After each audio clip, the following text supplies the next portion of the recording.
उत्तर प्रदेश में super TET की परीक्षा में हिंदी, संस्कृत और अंग्रेजी मिलाकर के कुल 40 अंक के प्रश्न पूछे जाते हैं, जिसमें केवल अंग्रेजी से 10 अंक के प्रश्न पूछे जाते हैं।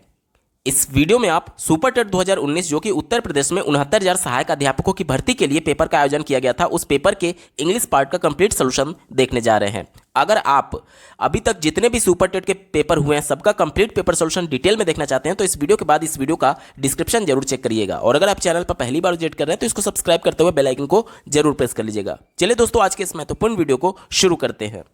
दोस्तों, ये प्रश्न पत्र सेट सी के अनुसार है, जिसमें इंग्लिश के प्रश्न 86 से लेकर के 95 तक पूछे गए थे। तो चलिए, सबसे पहले 86 और 87 नंबर का जो प्रश्न है वो एक अनसीन पैसेज पर बेस्ड दिया गया है। अनसीन पैसेज पैराग्राफ के प्रश्नों को सॉल्व करने की सबसे अच्छी विधि है कि सबसे पहले आप प्रश्नों पर एक बार नजर डाल लीजिए, उसके बाद जब आप पैराग्राफ को पढ़ेंगे तो तुरंत आपको उसका उत्तर क्लिक करेगा। तो इस पर आधारित पहला प्रश्न आप अपने स्क्रीन पर देख पा रहे होंगे। Which of the following is the most opposite in the meaning of the word deplete as used in the passage. यानी कि पैराग्राफ में एक वर्ड यूज किया गया डिप्लीट, इसका अपोजिट आपको बताना है, यानी इसका विलोम बताना है। ठीक है, तो पैराग्राफ पढ़ने पर इसका किस सेंस में यूज किया गया उसके आधार पर आपको इसका अपोजिट बताना है। ठीक है, चलिए, इस पर आधारित जो अगला प्रश्न है आप अपने स्क्रीन पर देख पा रहे होंगे। According to the author ideology in the context of economics, यानी कि अर्थशास्त्र के क्षेत्र में या फिर अर्थशास्त्र के कॉन्टेक्स्ट में आइडियोलॉजी यानी कि जो विचारधारा होती है उसके संबंध में ऑर्थर का यानी लेखक का क्या मानना है। ठीक है, तो ये हमने पूरा दोनों प्रश्नों को देख लिया। अब इस पर आधारित जो पैराग्राफ दिया गया है, जल्दी से पैराग्राफ को पढ़ लेते हैं। पैराग्राफ में दिया गया है पॉवर्टी इज क्रूएल। पॉवर्टी का मतलब होता है गरीबी और क्रूएल का मतलब होता है निर्दयी, यानी कि गरीबी निर्दयी होती है। आगे देखिए, but it is curable. Curable का मतलब होता है जिसका इलाज संभव हो या फिर जिसे कम किया जा सके। ठीक है, यानी कि पॉवर्टी निर्दयी है लेकिन इसको कम किया जा सकता है, इसका इलाज संभव है। The only known cure is economic pragmatism instead of woolly ideology. यानी कि प्रैग्मैटिज्म का मतलब होता है व्यवहारवाद और इकोनॉमिक का मतलब होता है आर्थिक। यानी कि इसका केवल एक मात्र जो क्योर है यानी जो इसका बचाव है वो क्या है, वो आर्थिक व्यवहारवाद है, ना कि यानी कि इंस्टीड मतलब बजाय वुली आइडियाज, यानी कि सिर्फ विचारधाराओं के आधार पर गरीबी को दूर नहीं किया जा सकता बल्कि आर्थिक व्यवहारवाद ही इसका एकमात्र उपाय है। ठीक है, आगे देखिए, in the field of economics यानी कि अर्थशास्त्र के क्षेत्र में the tree of ideology has never bore any fruit. यानी कि अर्थशास्त्र के क्षेत्र में जो आइडियोलॉजी है यानी जो विचारधाराएं हैं वह नेवर यानी कि कभी नहीं, बोर मीन्स जन्म देना या फिर किसी रिजल्ट को प्राप्त करना, एनी फ्रूट यानी कि अर्थशास्त्र के क्षेत्र में जो विचारधाराएं हैं वो कभी किसी रिजल्ट को प्राप्त नहीं किए या फिर कभी किसी फल को नहीं दिए हैं, इस सेंस में आया हुआ है।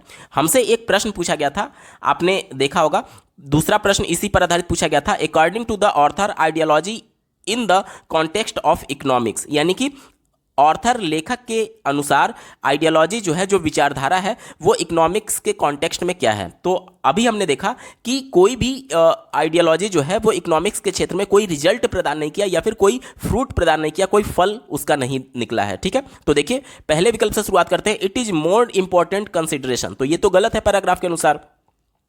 तीसरा देखिए, इज नॉट फर्टाइल कंसिडरेशन, ये भी पैराग्राफ में मेंशन नहीं किया गया। Has prove to be a basic requirement, तो ये भी पैराग्राफ में मेंशन नहीं किया गया। एक ही विकल्प बचा, option number 2, has barely yielded any result. Barely का मतलब होता है मुश्किल से, बेयरली का मतलब क्या होता है, मुश्किल से, और इल्डेड का मतलब होता है जैसे फसल उगाया जाता है, जिस तरीके से फसल उगाया जाता है या फिर कोई परिणाम हमें मिलता है किसी मेहनत के बाद से, उस सेंस में इल्ड का प्रयोग आता है। यानी कि जो इकोनॉमिक्स के क्षेत्र में, इकोनॉमिक्स के कॉन्टेक्स्ट में आइडियोलॉजी यानी कि जो विचारधारा है वह मुश्किल से ही कोई रिजल्ट प्रदान किया है, इस सेंस में आया हुआ है। और यही पैराग्राफ में भी मेंशन किया गया था कि जो वुली आइडियाज हैं, आइडियोलॉजी है, विचारधारा है, वो किसी भी रिजल्ट को प्राप्त नहीं करता है। तो ऑप्शन नंबर 2 यहां पर बिल्कुल अप्रोप्रिएट आंसर हो जाएगा। यहां तक क्लियर? चलिए पैराग्राफ में आगे देखते हैं। देखिए यही फायदा हुआ, अगर आपने प्रश्न को पहले देख लिया तो तुरंत आपको उत्तर क्लिक करेगा। ठीक है, आगे देखिए, आगे लिखा गया है we have countless chances. Countless का मतलब होता है अनगिनत, यानी कि हमारे पास अनगिनत मौके हैं, किसके लिए, फॉर डेवलपमेंट यानी विकास के लिए। आगे पढ़िए, opportunities multiplies when they are seized. Seized का मतलब होता है बाधा उत्पन्न करना या फिर रोकना, यानी कि जो मौके होते हैं, जो अवसर होते हैं, वो कई गुना बढ़ जाते हैं जब इसको रोका जाता है। ठीक है। दे डाई व्हेन निग्लेक्टेड, और वो खत्म हो जाते हैं या फिर वो मर जाते हैं, मौके अवसर मर जाते हैं जब उनको निग्लेक्ट कर दिया जाता है, यानी कि उनको नज़रअंदाज कर दिया जाता है। आगे देखिए, we have barely tapped out immeasurable potential for growth. Barely का मतलब होता है मुश्किल से, और इसके बाद से देखिए टैप्ड का मतलब होता है प्रयोग करना, और इमेजरेबल का मतलब होता है बहुत ज़्यादा मात्रा में, और पोटेंशियल का मतलब क्या होता है? पोटेंशियल का मतलब होता है एक तरीके से संभावना, किसके लिए? विकास के लिए। यानी कि इसका अर्थ हुआ कि हमने बहुत ही मुश्किल से उपयोग किया है उन अनगिनत संभावनाओं का जो कि विकास के लिए जरूरी है। यानी कि विकास के लिए हमारे पास अनगिनत संभावनाएं हैं, लेकिन हमने मुश्किल से उसमें से किसी का प्रयोग किया है, इसका मतलब ये हो गया। ठीक है। आगे देखिए, इमेंस मैन पावर। इमेंस का मतलब होता है अत्यधिक, और मैन पावर का मतलब जनशक्ति। सुपर्ब स्किल यानी कि दक्षता, एंड इंटरप्राइजेज और उद्यम यानी कि व्यवसाय, उद्यम आप समझ सकते हैं, are to India what oil is to the Middle East. यानी कि कहा यह जा रहा है कि भारत में बहुत ज़्यादा मैन पावर है, स्किल है, इंटरप्राइजेज है, जबकि मिडिल ईस्ट यानी कि मध्य पूर्व देशों में क्या है? ऑयल है, यानी कि तेल है। ठीक है। आगे देखिए क्या कहा जा रहा है, the only difference is that the oil will be depleted one day. यानी कि केवल यही अंतर है कि जो ऑयल है वो एक दिन समाप्त हो जाएगा। डिप्लीटेड मतलब धीरे धीरे खत्म हो जाना या फिर खाली हो जाना। जाहिर सी बात है ऑयल जो है वो धीरे धीरे समाप्त ही तो हो जाएगा, बट आवर ह्यूमन रिसोर्सेज, लेकिन हमारा जो मानव संसाधन है, विल नेवर बी, वो कभी भी खत्म नहीं होगा। तो ये पूरा पैराग्राफ हो गया। अब इस पर आधारित एक प्रश्न जो बचा हुआ है वो देख लेते हैं। दिया गया है, which of the following is the most opposite meaning of the word deplete as used in the passage. तो डिप्लीट का मतलब पैसेज में क्या था? खाली हो जाना, यानी धीरे धीरे खत्म हो जाना। तो खत्म हो जाना जिसे पुनः हम लोग रीजनरेट नहीं कर सकते हैं। तो इसका अपोजिट क्या हो जाएगा? खाली हो जाने को क्या बोलेंगे? भर जाना, या फिर पुनः उसका पुनर्निर्माण हो जाना। तो देखिए चौथा दिया गया है इन्फ्लेट। तो इन्फ्लेट का मतलब होता है फुलाना, तो ये इसका अपोजिट नहीं होगा। क्वेंच, क्वेंच का मतलब होता है दबाना या फिर धीरे धीरे खत्म होना, उस सेंस में ये है, तो ये भी नहीं होगा। एम्प्टी का मतलब तो वैसे ही खाली होता है, और डिप्लीट का मतलब भी खाली है, तो ये भी इसका अपोजिट नहीं है। एक ही विकल्प बचा, ऑप्शन नंबर 1। देखिए रीजनरेट। देखिए ऑयल जो होता है, जो तेल है, वो कच्चा तेल है, वो क्या हो रहा है? धीरे धीरे खत्म हो रहा है। अब हमारे पास जैसे पवन ऊर्जा हो गया, ये सब ऊर्जा कैसी है? ये जिसे रीजनरेट किया जा सकता है, लेकिन आप तेल को रीजनरेट नहीं कर सकते हैं, यानी तेल धीरे धीरे खत्म हो जाएगा, इसको रीजनरेट नहीं किया जा सकता। तो इसका अपोजिट क्या हो जाएगा? रीजनरेट। ऑप्शन नंबर 1 यहां पर बिल्कुल एप्रोप्रिएट आंसर हो जाएगा। अगला प्रश्न पूछा गया है, fill in the blank with correct pronoun in the following sentence. यहां पर एक वाक्य दिया गया है और यहां पर कौन सा प्रोनाउन फिल होगा ये हमसे पूछा जा रहा है। देखिए वाक्य क्या कहा जा रहा है, one should love dash country, यानी कि वन का प्रयोग प्रत्येक के सेंस में किया जाता है कि प्रत्येक को अपने देश से प्रेम करना चाहिए। अब यहां पर देख लीजिए, जो यहां पर प्रोनाउन आएगा वो सब्जेक्ट के अनुसार आएगा। सब्जेक्ट क्या है? वन आया है, यानी कि प्रत्येक के सेंस में। तो देखिए हिज तो आएगा नहीं, क्योंकि ही अगर रहता यहां पर, वन की जगह ही रहता, तब यहां पर हिज आता। तो ही तो है नहीं, तो हमारा हिज उत्तर नहीं हो सकता। हर भी नहीं होगा, क्योंकि अगर यहां पर शी रहता तब हर आने की संभावना रहती है, शी नहीं है तो यह भी उत्तर नहीं होगा। माई भी नहीं होगा, क्योंकि अगर I should love my country हो सकता था, यानी कि यहां पर सब्जेक्ट की जगह आई होना चाहिए था, तब माई होता, तो यह भी हमारा उत्तर नहीं होगा। सब्जेक्ट की जगह पर क्या है? वन है, तो वन के हिसाब से वंस होगा, यानी one should love one's country. ठीक है, यानी कि सबको अपने देश से प्रेम करना चाहिए, उस सेंस में ये आया हुआ है, प्रत्येक को अपने देश से प्रेम करना चाहिए उस सेंस में। ठीक है, ऑप्शन नंबर 3 यहां पर बिल्कुल एप्रोप्रिएट आंसर हो जाएगा। अगला प्रश्न पूछा गया था, the number of vowel and consonant sounds in English is indicated respectively by, यानी कि अंग्रेजी में वोवेल और कॉन्सोनेंट साउंड की संख्या कितनी है ये हमसे पूछा जा रहा है। तो इसका उत्तर हो जाएगा ऑप्शन नंबर डी, 20 और 24। वोवेल साउंड की संख्या होती है 20 और कॉन्सोनेंट साउंड की संख्या होती है 24। अब इसका मतलब क्या हुआ, ध्यान से समझिएगा।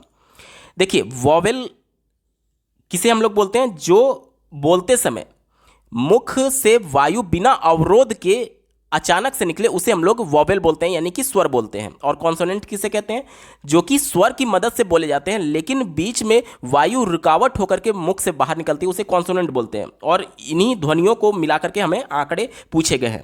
तो देखिए, जो वॉवेल होता है जिनकी संख्या 20 होती है, ये दो भागों में बटा होता है। जैसे देखिए, वॉवेल जिनकी संख्या 20 है, ये दो भागों में बटा होता है। पहला होता है मोनोप्थोंग। क्या होता है? MONO, mono, PTHONGS, मोनोप्थोंग। ठीक है, तो मोनो का मतलब क्या होता है? जिसमें एक केवल वॉवेल आएगा। और इनकी संख्या कितनी होती है? इनकी संख्या होती है 12। और दूसरा इसमें होता है डायप्थोंग। क्या होता है? डायप्थोंग। देखिए, डाई का मतलब क्या होता है? 2। और इनकी संख्या कितनी होती है? इनकी संख्या 8 होती है। देखिए, 12 + 8 मिलकर के टोटल 20 होता है। अब यहां पर मैंने बताया कि मोनो का मतलब एक होता है, यानी कि कुछ ऐसे ध्वनियां, स्वर ध्वनियां जिसमें सिर्फ एक स्वर आएगा, उसे हम लोग मोनोप्थोंग कहते हैं। और जिसमें 2 ध्वनि आएगी उसे डायप्थोंग कहते हैं। मोनोप्थोंग का उदाहरण मैं आपको बताता हूं। जैसे कि अगर मैं बोलूं आपसे, एक शब्द मैं लिख रहा हूं अप, देखिए, इसके बाद से बट, इसके बाद से देखिए रन।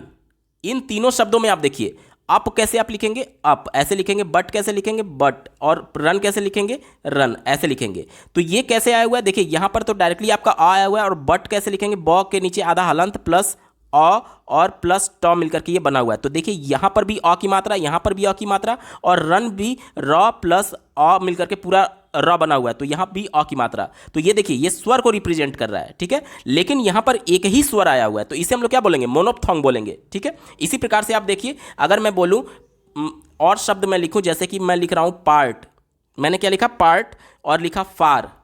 इन दोनों शब्दों में आप कैसे लिखेंगे? आ की मात्रा आएगी। देखिए, पार्ट बोल करके देखिए आ की मात्रा आ रही है, फार बोल करके देखिए आ की मात्रा आ रही है। तो यहां पर भी केवल एक स्वर ध्वनि आ रहा है। लेकिन अगर डायप्थोंग की बात करें, जिसमें 2 ध्वनियों की मैंने बात की, 2 स्वर ध्वनियों की बात की, अगर मैं आपसे बोलूं कि देखिए, अगर मैं एक शब्द लिखूं SHOW, शो होगा ना, तो यहां पर ये कैसे बना हुआ है? ये अ और उ मिल करके औ का मात्रा आता है शो, इस प्रकार से। ठीक है, तो यहां पर 2 ध्वनियां मिली हुई हैं। इसी प्रकार से अगर मैं एक और शब्द लिखूं माई, तो देखिए ये कैसे बना हुआ है? एक तो माई बोल करके देखिए आ प्लस ई का ध्वनि आ रहा है, आ प्लस ई का ध्वनि आ रहा है। तो ये क्या है? ये डायप्थोंग है, जिसमें 2 ध्वनियां मिली हुई हैं। इसी प्रकार से अगर मैं बोलूं, जैसे देखिए हेयर मैं लिखता हूं, हेयर शब्द लिखता हूं, तो इसमें क्या क्या आ रहा है? इसमें ए और अ आ रहा है, हे अर। देखिए हे अर कैसे आप लोग बोलते हैं? हे अर। तो देखिए ए भी आ रहा है और अ भी आ रहा है। तो ये 2 स्वर ध्वनियां मिली हैं, तो इसीलिए इसे डायप्थोंग बोलते हैं, जिनकी संख्या मैंने आपको कितनी बताई? जिनकी संख्या 8 बताई थी। और मोनोप्थोंग की संख्या कितनी बताई थी? 12 बताई थी। दोनों मिलकर के कितना हो जाता है? 20 हो जाता है। तो ये पहला वॉवेल 20 हो जाएगा। और कॉन्सोनेंट की बात करें तो इनकी संख्या होती है 24। कितनी होती है? 24 होती है इनकी कुल संख्या। ठीक है, तो दिए गए विकल्प में देखिए, वॉवेल साउंड और कॉन्सोनेंट साउंड की संख्या रिस्पेक्टिवली कितनी हो जाएगी? 20 और 24 हो जाएगी। ऑप्शन नंबर 4 सही उत्तर होगा। अगला प्रश्न पूछा गया है, identify the direct narration of the given sentence. यहां पर एक इनडायरेक्ट नरेशन दिया गया है और इसे डायरेक्ट में हमें कन्वर्ट करके बताना है। ठीक है, चलिए डायरेक्ट नरेशन में कन्वर्ट करने के लिए पहले यहां पर जो दिया गया बाकी इसको पढ़ लेते हैं। Atul informed his friend that he could make use of his bike while he was away. अब इसको इनडायरेक्ट में कन्वर्ट करने के लिए सबसे पहले इन्फॉर्म्ड को हटा करके आपको क्या लगाना होगा? आपको लगाना होगा सेड। क्या लगाना होगा? सेड लगाना होगा। यहां तक क्लियर? उसके बाद से देखिए हिज फ्रेंड, यानी कि अतुल ने अपने मित्र से कहा कि, अब देखिए इनडायरेक्ट नरेशन में दैट तो आएगा नहीं, यानी कि हिज फ्रेंड के बाद से आपका कॉमा होगा और इन्वर्टेड कॉमा शुरू हो जाएगा और दैट यहां से रिप्लेस हो जाएगा, हट जाएगा। ही किसके अनुसार आया है? ही हिज फ्रेंड के अनुसार आया है। तो यहां पर क्या हो जाएगा? ही को हटा करके रिप्लेस कर दिया जाएगा, किससे? यू से रिप्लेस कर दिया जाएगा। ठीक है, उसके बाद से देखिए यहां पर मॉडल वर्ब कुड आया हुआ है, जो कि एक तरीके से पास्ट माना जाता है किसका? कैन का। तो कुड को हटा करके आपको कैन मॉडल वर्ब यूज करना होगा। ठीक है, कैन हो जाएगा। और make use of his bike, अब यहां पर हिज के किसके अनुसार आया है? वो अतुल के अनुसार आया है। तो अतुल चूंकि यहां पर बोल रहा है, अतुल यहां पर मेन करता है, तो उसके हिसाब से यहां पर हिज की जगह पर क्या हो जाएगा? माई का यूज करना होगा। बाइक वाइल, यहां पर क्या है? ही है। ही किसके अनुसार आया है? जैसे देखिए यहां पर हिज था तो हमने माई कर दिया, तो ही आया है, तो क्या हो जाएगा? आई हो जाएगा। क्या हो जाएगा? आई हो जाएगा। और वाज को यहां से रिप्लेस करना पड़ेगा और आई के अनुसार क्या हो जाएगा? एम हो जाएगा। एम हो जाएगा और अवे आ जाएगा। यानी कि देखिए क्या हो जाएगा, Atul said to his friend comma inverted comma open you can make use of my bike while I am away. दिए गए विकल्प में देखिए, चलिए ऑप्शंस में चलते हैं। पहला ऑप्शन दिया गया है Atul said to his friend you will, देखिए यहां पर विल आ गया तो ये तो होगा नहीं, ये तो पहले ही गलत हो गया। दूसरा देखिए Atul said to his friend use my bike, तो ये directly use my bike while I go away, तो ये हमारा उत्तर नहीं होगा, ठीक है, क्योंकि यहां पर यू का प्रयोग नहीं किया गया, यू से शुरू होना चाहिए था। चौथा देखिए Atul asked his friend will, यहां पर भी विल आ गया तो ये हमारा उत्तर नहीं हो सकता। एक ही विकल्प बचा Atul said to his friend you can make use of my bike while I am away. Option number 3 यहां पर बिल्कुल अप्रोप्रिएट है, यही इसका सटीक जवाब होगा।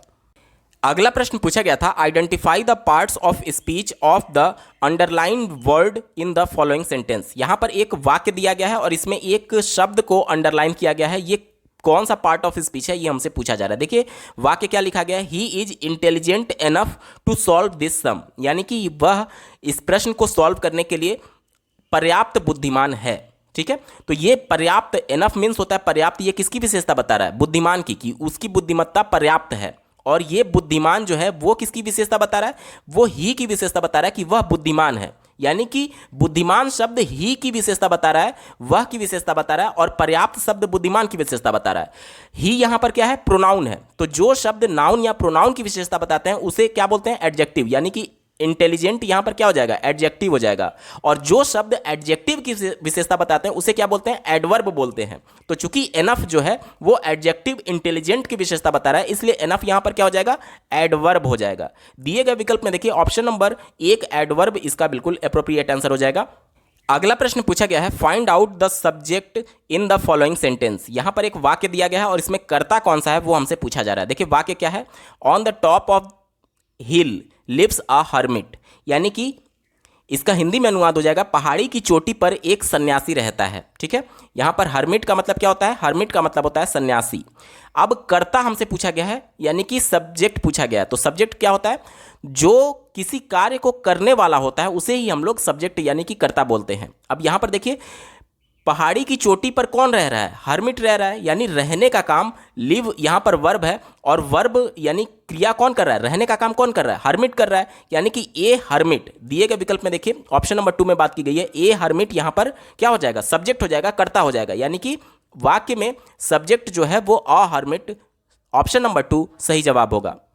अगला प्रश्न पूछा गया है in the following sentence change the verb into past tense, यानी कि यहां पर एक वाक्य दिया गया है और वाक्य में जो वर्ब है उसको पास्ट टेंस में बदलना है। देखिए वाक्य क्या दिया गया है, she hides her faces for shame, यानी कि उसने शर्म से अपने चेहरे को छुपा लिया।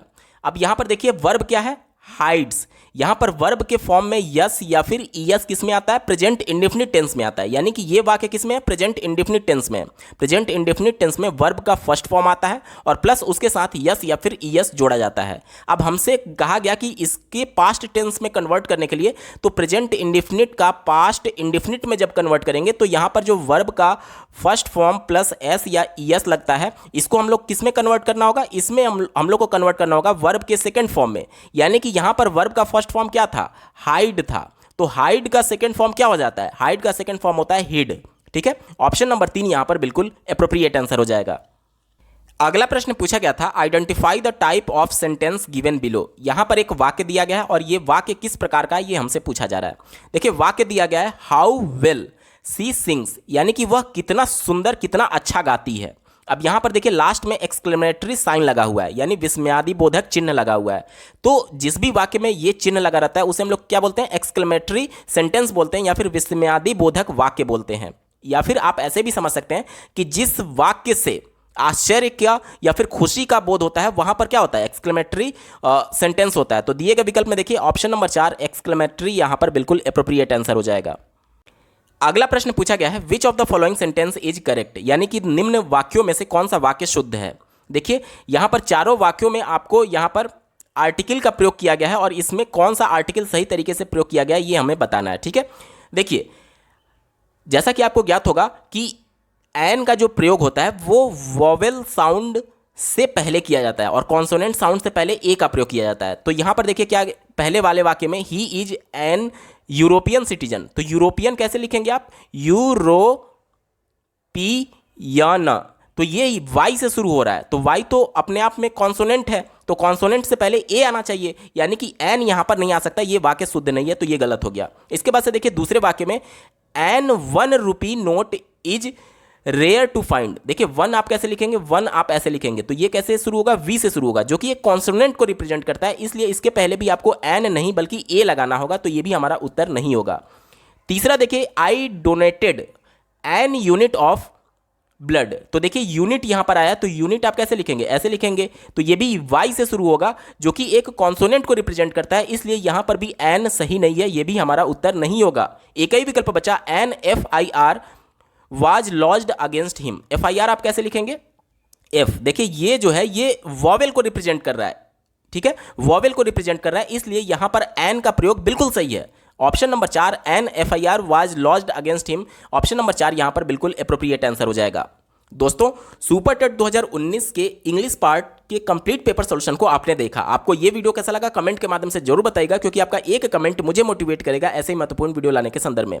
अगर आप अभी तक जितने भी सुपर टेट के पेपर हुए हैं सबका कंप्लीट पेपर सॉल्यूशन डिटेल में देखना चाहते हैं, तो इस वीडियो के बाद इस वीडियो का डिस्क्रिप्शन जरूर चेक करिएगा। और अगर आप चैनल पर पहली बार विजिट कर रहे हैं तो इसको सब्सक्राइब करते हुए बेल आइकन को जरूर प्रेस कर लीजिएगा। इस वीडियो को देखने के लिए आपका बहुत बहुत धन्यवाद। भगवान करे आपका दिन शुभ हो।